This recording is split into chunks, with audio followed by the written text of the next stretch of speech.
अप्रैल को होना है। ठीक है, यहाँ पर आज हम बात करेंगे इंडियन पॉलिटी प्लस हिस्ट्री से रिलेटेड 100 क्वेश्चंस की जो प्रीवियस ईयर एग्जाम में पूछे गए हैं।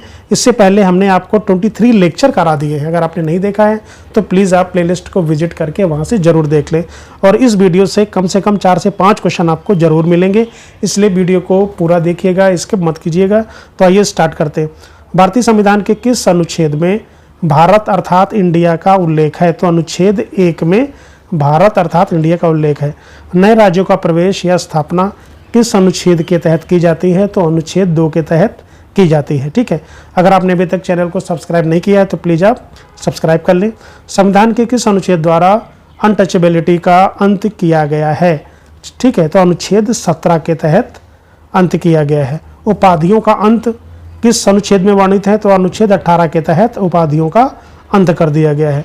प्रेस की स्वतंत्रता का अधिकार किस अनुच्छेद में अंतर्निहित है? तो अनुच्छेद 19 के फर्स्ट ए में। ठीक है, अपराधों के लिए दोष सिद्धि के संबंध में संरक्षण किस अनुच्छेद में है? तो अनुच्छेद 20 में है। प्राण एवं दैहिक स्वतंत्रता का संरक्षण राइट टू लाइफ किस अनुच्छेद में है? तो अनुच्छेद 21 में है। 6 से 14 वर्ष तक के बच्चे को निःशुल्क शिक्षा का अधिकार अनुच्छेद 21 का में वर्णित है। ठीक है, तो ये जो आर्टिकल्स हैं इनको आप जरूर याद रखिए। कारखानों आदि में बालकों के नियोजन का निषेध किस अनुच्छेद में है? तो अनुच्छेद 24 में है। समान न्याय और निःशुल्क विधिक सहायता का प्रावधान अनुच्छेद 39 का में है। ठीक है, समान न्याय और निःशुल्क विधिक सहायता। ग्राम पंचायतों का गठन का निर्देश किस अनुच्छेद में दिया गया है? तो अनुच्छेद 40 में दिया गया है। ठीक है, समान नागरिक संहिता जिसको यूसीसी बोलते हैं तो उसका संबंध है अनुच्छेद 44 से। ग्राम पंचायतों का गठन अनुच्छेद 40 से है। ठीक है, कार्यपालिका से न्यायपालिका का पृथक्करण अनुच्छेद 50 में वर्णित है। ठीक है, तो ये जो 3 अनुच्छेद हैं आपके 44 है, 40 है, 50 है, ये पूछे जाते हैं। ठीक है, कार्यपालिका का न्यायपालिका से जो पृथक्करण है अनुच्छेद 50। मूल कर्तव्यों का वर्णन किस अनुच्छेद में है? तो अनुच्छेद 51 ए में है या 51 का में है। भारत के राष्ट्रपति के निर्वाचन की पद्धति किस अनुच्छेद में बताई गई है? तो अनुच्छेद 55। राष्ट्रपति पर महाभियोग चलाने की जो प्रक्रिया है उसका वर्णन दिया गया है अनुच्छेद 61 में।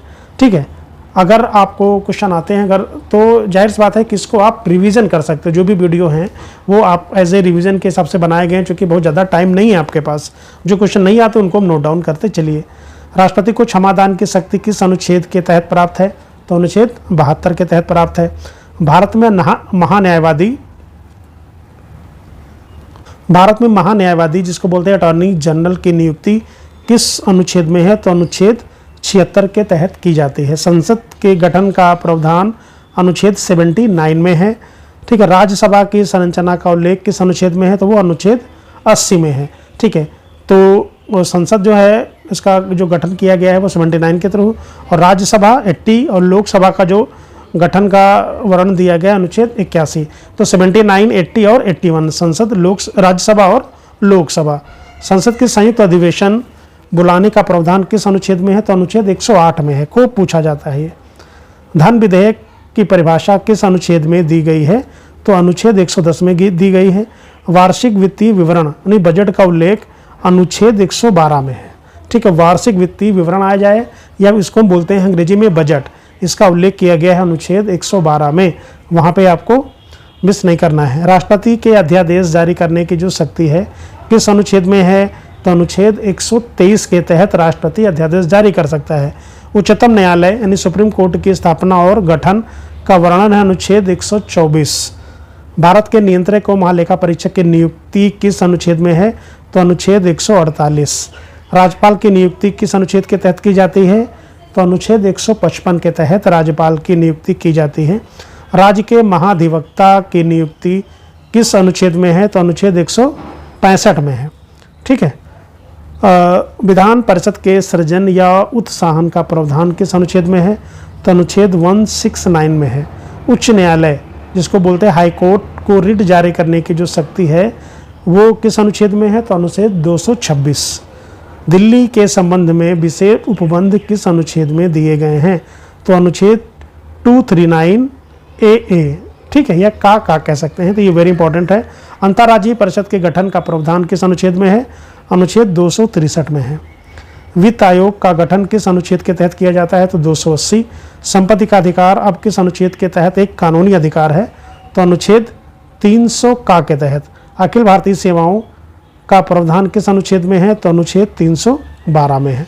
संघ लोक सेवा आयोग, ठीक है, यूपीएससी के गठन का प्रावधान दिया गया अनुच्छेद 315 में।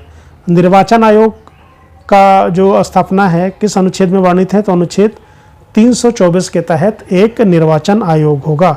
राष्ट्रीय अनुसूचित जाति आयोग का जो गठन अनुच्छेद 338 के तहत किया गया है, राष्ट्रीय अनुसूचित जाति आयोग का गठन, ठीक है।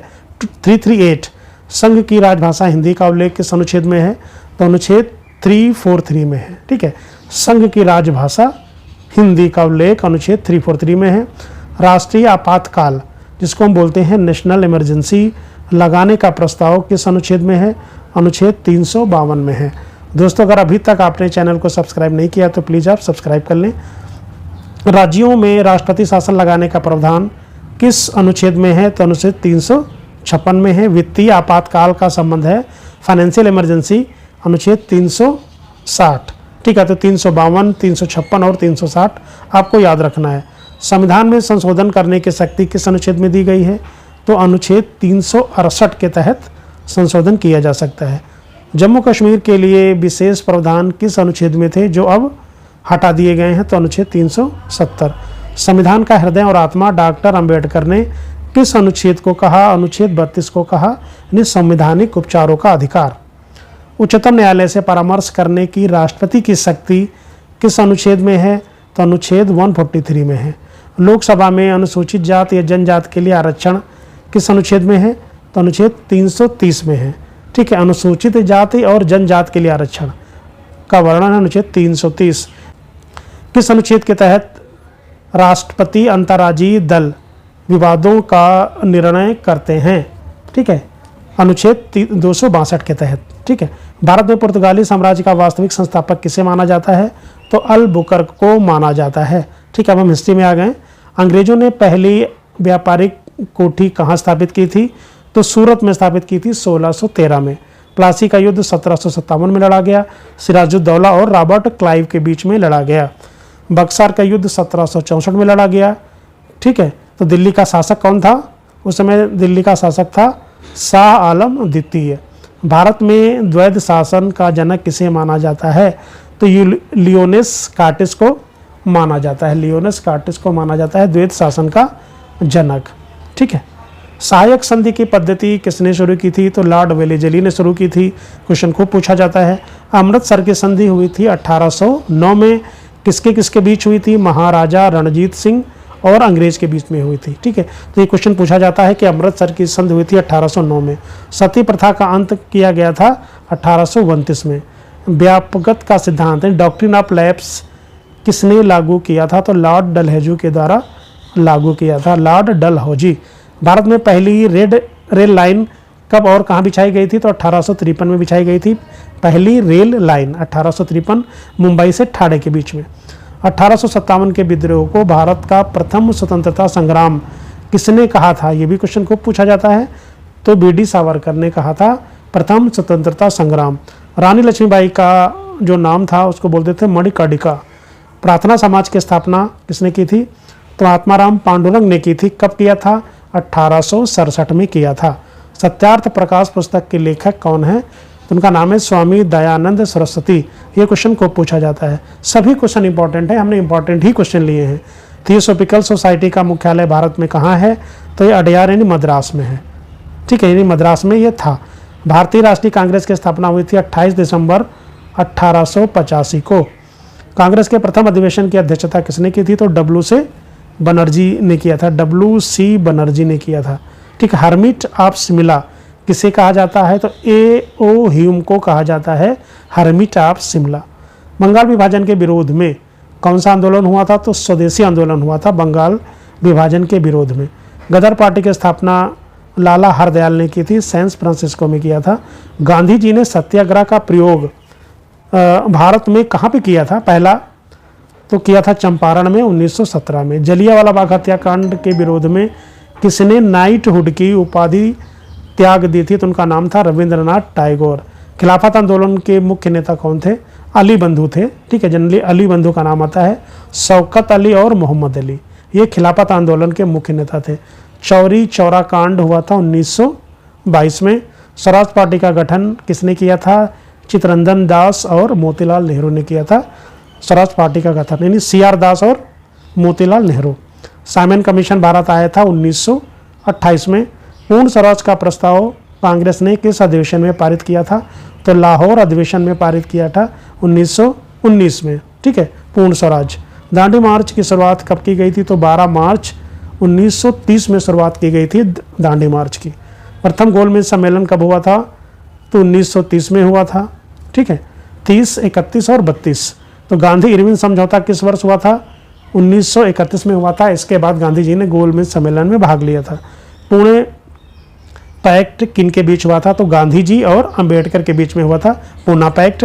और ये कब हुआ था? 1932 में। ये क्वेश्चन खूब पूछा जाता है। पूना पैक्ट अंबेडकर गांधी के बीच 1932 में। भारत शासन अधिनियम 1935 को गुलामी का अधिकार पत्र किसने कहा था? जवाहरलाल नेहरू ने कहा था। अगस्त प्रस्ताव आया था 1940 में। किसने पेश किया था? तो लॉर्ड लिनलिथगो ने पेश किया था। उस समय ये गवर्नर जनरल थे, ठीक है, लॉर्ड लिनलिथगो। अगस्त प्रस्ताव की डेट पूछी जाए तो 1940, ठीक है। करो या मरो का नारा गांधी जी ने किस आंदोलन में दिया था? तो 1942 में भारत छोड़ो आंदोलन में गांधी जी ने इसका नारा दिया था। आज़ाद हिंद फौज की कमान सुभाष चंद्र बोस ने कब संभाली थी? तो 1943 में संभाली थी, नहीं 1943। कैबिनेट मिशन भारत आया था 1946 में, ठीक है।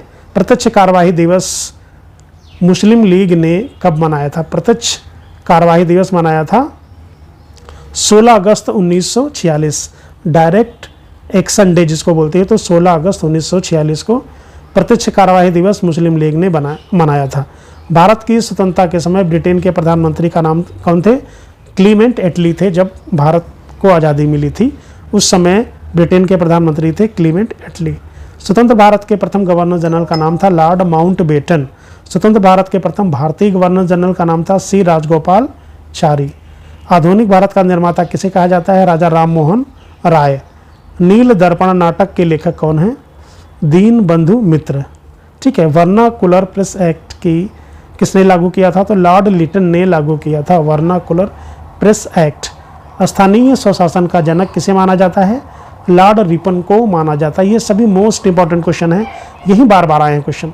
Poverty and un British rule in India किसने लिखा था? दादा भाई नौरोजी ने लिखा था, ठीक है। और दादा भाई नौरोजी को कौन सी उपाधि मिली थी? कमेंट करके बताएं। भारतीय पुनर्जागरण का पिता किसे कहा जाता है? राजा राम मोहन राय को कहा जाता है। कांग्रेस के किस अधिवेशन में गरम दल और नरम दल का विभाजन हुआ है? तो सूरत अधिवेशन 1907 में नरम दल और गरम दल दोनों बट गए थे। इंकलाब जिंदाबाद का नारा किसने दिया था? भगत सिंह ने दिया था। काकोरी ट्रेन डकैती कब हुई थी? 9 अगस्त 1925 को हुई थी। काकोरी ट्रेन डकैती या काकोरी कांड बोलते हैं जिसको। भारत छोड़ो आंदोलन के समय कांग्रेस रेडियो का संचालन किसने किया था? तो उषा मेहता ने किया था, ठीक है। तो दोस्तों आशा करता हूँ कि वीडियो अच्छा लगा होगा। चैनल को सब्सक्राइब करें, दोस्तों को शेयर करें। Thank you very much.